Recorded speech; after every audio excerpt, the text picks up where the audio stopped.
Welcome to the Entrepreneurial CEO Podcast, where we dive into the real stories behind building and scaling a business. Each episode, we sit down with CEOs, founders, and leaders to uncover hard-won lessons in leadership, systems, and team building. Listen in each week to learn directly from real business leaders who have been in your shoes, had success, made the mistakes, and all of the messiness that comes with building a business. If you're ready to learn from real-world leaders and gain insights you can apply today, you're in the right place. So let's get started. So, folks, today's guest is Josh Dunham, the co-founder and CEO of Reveel, a company that is transforming the way businesses manage their parcel shipping. Josh started his career at DHL, where he was one of the top sales performers in the country, before deciding to launch Reveel in 2006. Over the years, the company has grown under Josh's leadership from a consulting firm into a technology platform that helps businesses take control of their shipping costs using data and insights.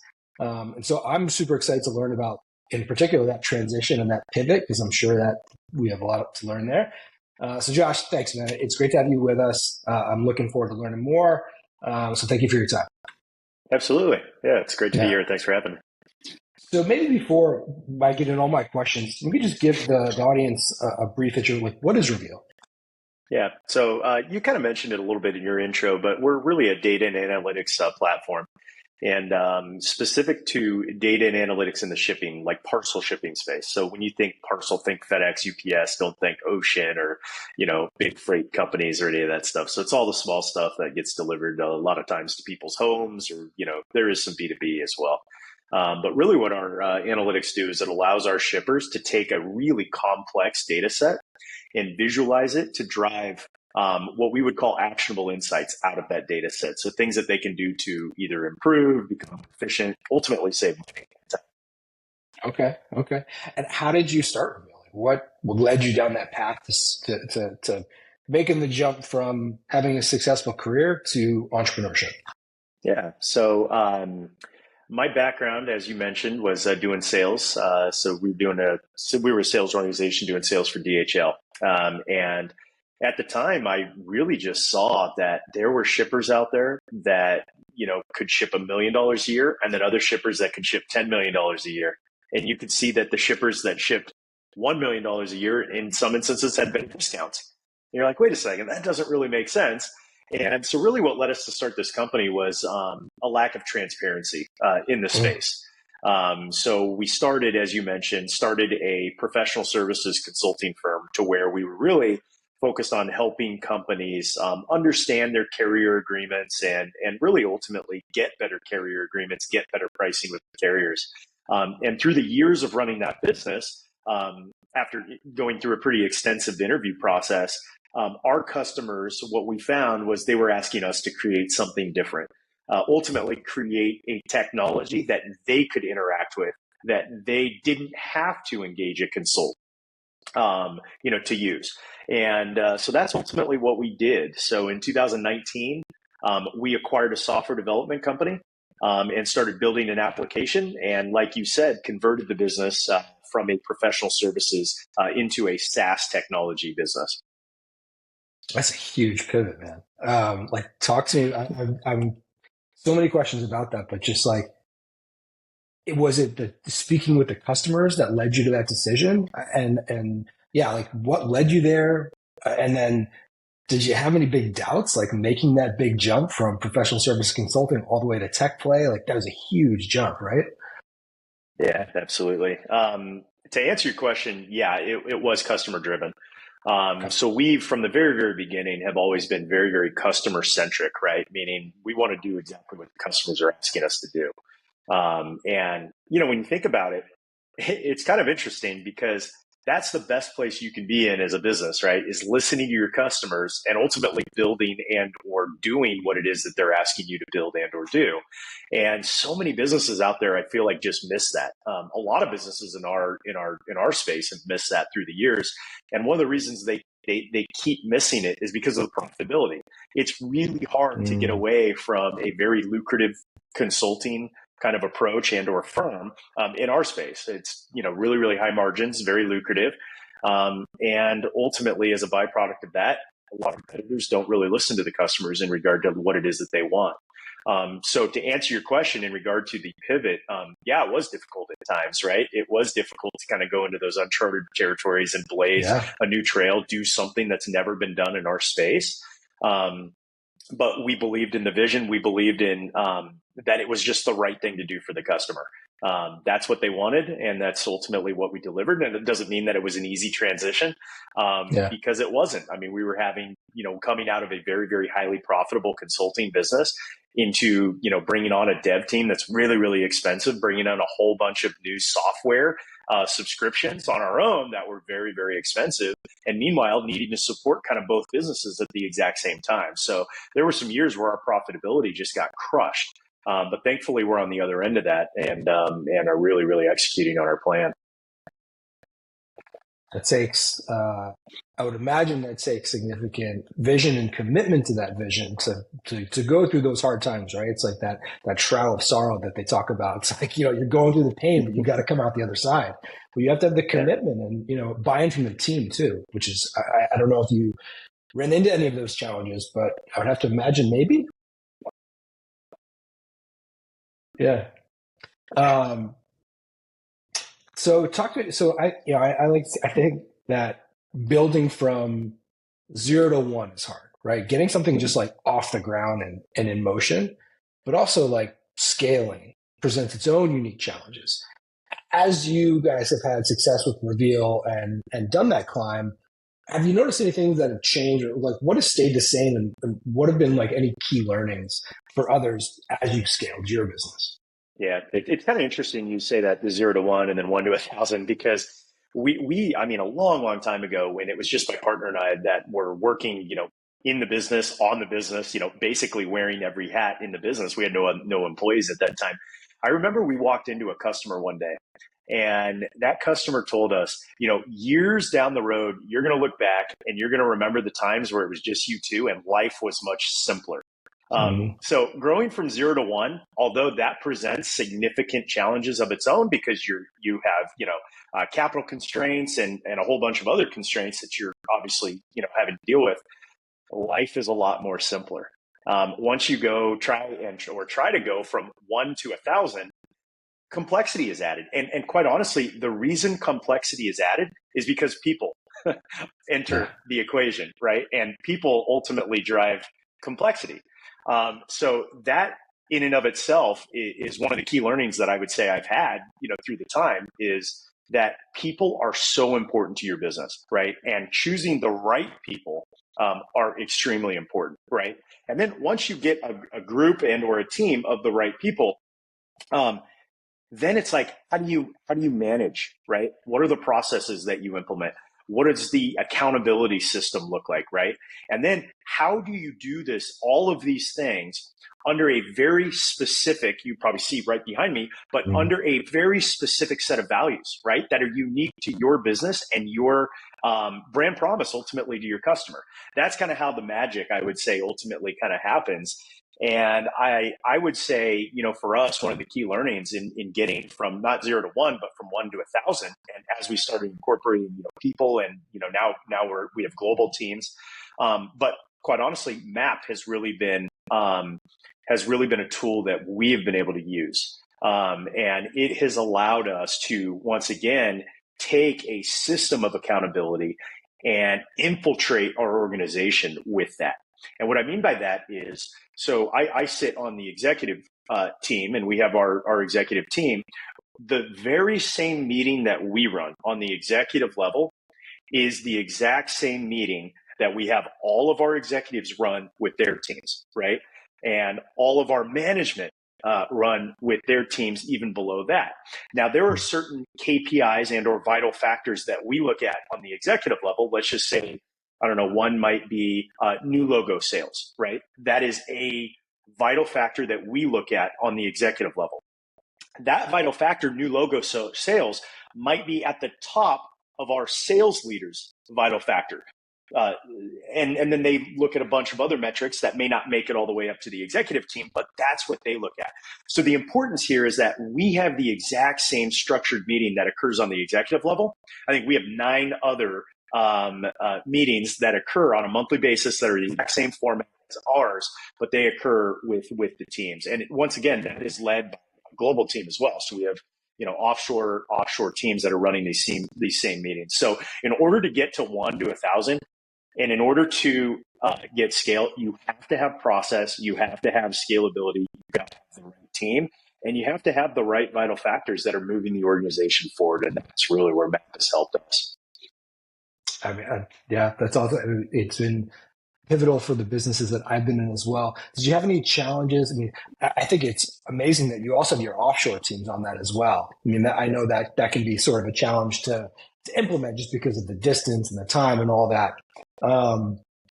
Did you have any challenges getting it so ingrained in the business as things have grown? Yeah, I mean, there's always, people are I would say, I shouldn't generalize, but many people have, issues with change, right? So like anything, there is a learning curve. But really at the end of the day, anytime we implement change, we really try to be very, very clear on why it is that we're implementing the change, right, within the team. So that's really the best way that we have found to get buy-in. So yeah, there were hurdles that we had to overcome. There was some uncomfortability doing something new, within the organization, but ultimately, it's been a huge benefit. You mentioned team. I couldn't agree more. I think that what separates like the businesses that make it and are super successful and those that maybe struggle or don't is really just, among other things, one of them is team. And how do you go about it? How do you go about finding the right people, especially now? Like you put up a job post, you'll get hundreds of applicants. Like, do you guys have a specific process for finding people that fit your values that I see behind you or fit into your culture? Like find the people that are going to work well in your system. How do you go about that? Yeah, I would say the simplest thing that we have found, apart from all of the other stuff that we do, the top grading, the this, the that, I don't really get involved in a lot of that anymore, is we have our executives that are kind of responsible for that. But I would say ultimately the one kind of critical success factor that we have found is that we've had much better success when we hire from within our networks as an organization, as opposed to job listings and kind of going outside. If there's someone within someone's network within our organization, it really has been incredible because the culture, the values have been kind of vouched for, the performance has been vouched for, by someone else, but that's really helped us. Okay. I could see it. Yeah, that makes sense. As you guys continue to grow, what's one of the big challenges that you guys are facing today and how are you attacking it? Yeah. I mean, we still have a lot of leftover challenges from the conversion from ProServe into, SaaS. We still have legacy contracts that we're looking at. And, how do you kind of deal with all of the renewals and the retention component? I would say that's probably the biggest, the biggest problem that we are faced with that, really at this point, it's an unknown because what we've done is we've transitioned and ultimately pivoted our entire business. And this entire pivot has rested upon a thesis that would drive 2 things. Number one is growth. So how is it that this software will grow faster? That was a thesis. Now we've been able to prove that. I would say over the last couple of years, like we'll have a 60% year-over-year growth rate, kind of at the end of this year. So very, very strong growth rate. So the numbers from a growth component are there. But the second half of the thesis is that this software will help us retain business. And we have yet to prove that out. I think we have some really, really strong leading indicators. And we built some pretty incredible integrations that are very, very sticky. But we haven't proven the retention thesis out. So that's one big challenge that we're trying to overcome is just really dot our I's and cross our T's to make sure that we are, in fact, going to prove the other half of that thesis out and actually retain the customers that we're signing. Interesting. Okay. And is it you're giving yourself like a certain window to attack that and prove out that thesis? Like, how do you attack that problem? You create like a tiger team. How do you mobilize the troops against it? Yeah, so we built out a really incredible client success team. So we brought in just an incredible leader into that team. When we looked at the space, there was one person that we could get from within our industry. And if we got him, he was the guy to get. And fortunately, we were able to get him. And he's just been a difference maker, in that space for us in that department. So, when it comes to building really, really sticky integrations with our customers, he's kind of led the charge there. When it comes to, what service offerings do we have to have, he's led the charge there. So he's really kind of taken the bull by the horns and led us into this retention journey. Nice. When you think about, I like to think about like the businesses that make it and those that don't. I mean, there's so many new businesses that start and, hundreds of thousands, and such a small percentage make it. Like, what do you think in your experience differentiates those that do from don't? Like, is there anything in the leadership that you define, a certain quality or pattern that you found with, I don't know, folks in your network or CEO peers that you have? Like, what do you think is the differentiating factor? Yeah, it's kind of interesting. I would just say in my experience, to get from 0 to 1, there is a lot more, I don't know, just sheer willpower by the founders to get from that 0 to 1, in scale. And, when we started this, we didn't have any other options. Failure wasn't an option. And that's one thing that I tend to see, with other people out there in regard to entrepreneurship is, well, I kind of want to maybe like go halfway and try this new thing. But I also want to keep my existing job because it's comfortable, and I'm going to allocate, maybe 30 or maybe even 50% of my time to this other venture, right? I would say by and large, maybe that works for some people. That wouldn't have worked for us. Like for us, we had to go all in. And then from that perspective, it was just sheer willpower. It wasn't, failure was not an option for us.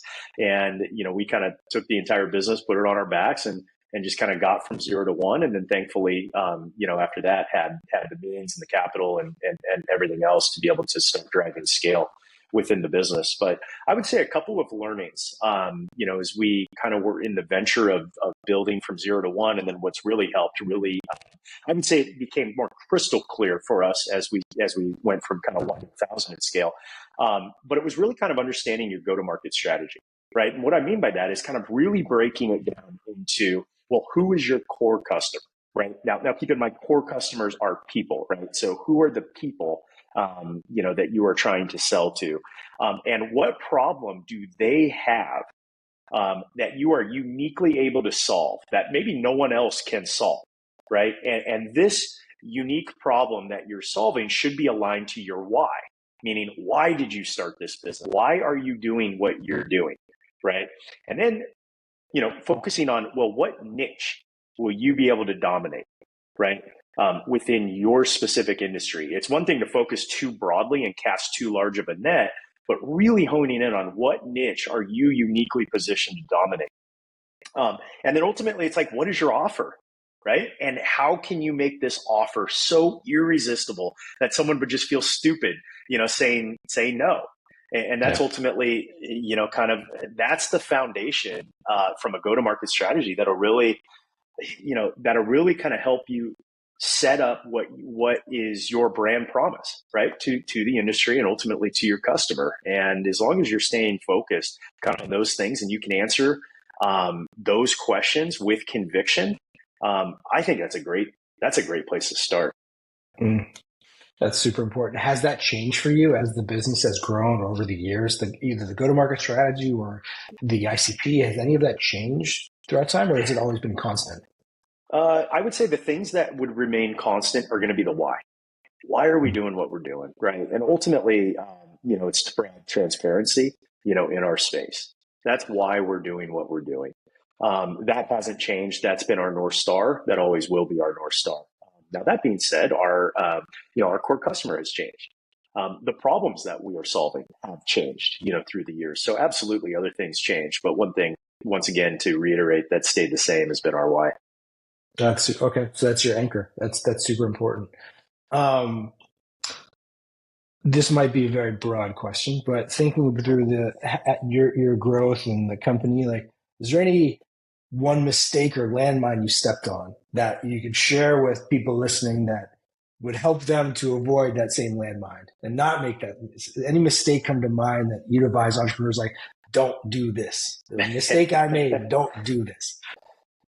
Oh gosh, I'm sure there's a bunch of mistakes that I make. I mean, there's mistakes I make every day. I would say one of the large mistakes that actually led me into a very, very fortunate outcome, which has really kind of transformed our business, though, was implementing multiple CRMs through the years. And I feel like we kind of botched some CRM implementations. We did some self-implementations. Not that we did a bad job at that, but we lacked the vision of what the CRM ultimately would be for our business.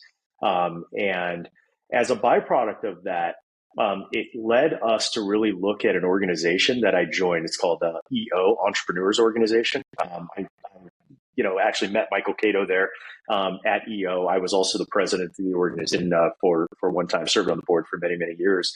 And that organization's been instrumental, I would say, in helping us scale.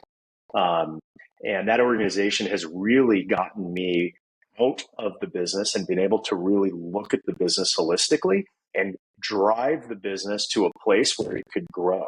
And really that was bringing in the right teams, that was bringing in the right people, ultimately to prepare the business for scale. So the mistake was not having the right vision and botching some CRM implementations. But as a byproduct of that, I gained this network that has just been invaluable. Learning from what other entrepreneurs are doing has just been something that I couldn't even put a price on.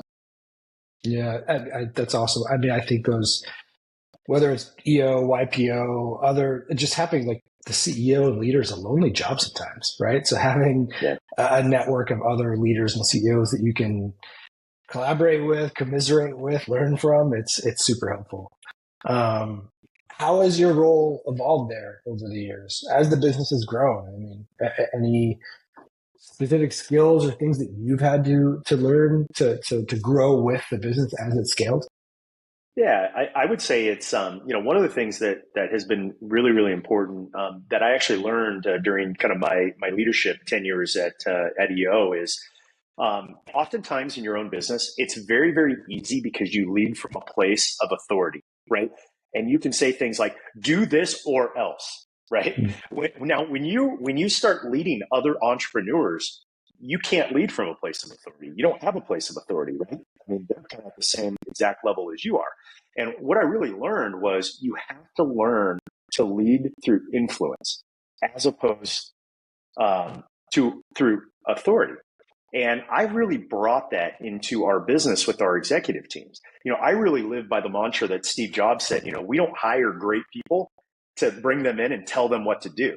We hire great people so that they can come in and tell us what to do. And that's been a mantra that I truly have lived by. And we give our executives a ton of autonomy to make their own decisions and really help educate us on the things that we should be doing. So it's really just creating a mechanism and or a business system to allow them to thrive in and to lead not through authority, but to lead through through inspiring them. I think that's, especially now with the new generation of team members, employees, colleagues, that's super important, right? Just not being authoritative or dictatorial. Well, what's next for Reveel? Anything coming down the pike? Any new developments, goals you guys are working on? Like, what's next for the business? Yeah, I mean, we're just steadfast in building out our applications. I mean, gosh, we've kind of fast forward. We have our own board now within Reveel. We have a customer advisory board that we are, constantly soliciting. We reach out to prospects and are constantly interviewing. I mean, our entire focus is on building this application. So that's what's next, is just continuing to do what the market is asking us to do, seek feedback from the customer, do the right thing, do it with the right values. And ultimately, that's going to be a success to win. And that's kind of been, I would say, to simplify, kind of the mantra that we have here is hire the right people, focus the right people on the right things. So measure the right things and do it all with integrity, right? With the right values, and you're going to win. I mean, that's going to be the formula. It's simple, but that's powerful. This has been great, man. Thank you so much for sharing your time with us. Really appreciate it. Before we wrap up, where can people go to learn more about Reveel or maybe learn more about you? Yeah, absolutely. So you can probably search me on Josh Dunham LinkedIn if you were curious about me. But the Reveal website is Reveel group.com. You can probably just type in Reveal, Reveel. You'd find, yeah, more than you'd want to read about us. But yeah, that's how you can get in touch with us. Perfect. Perfect. Well, thank you again. Really appreciate it. And thank you everyone for listening. We'll see you next time.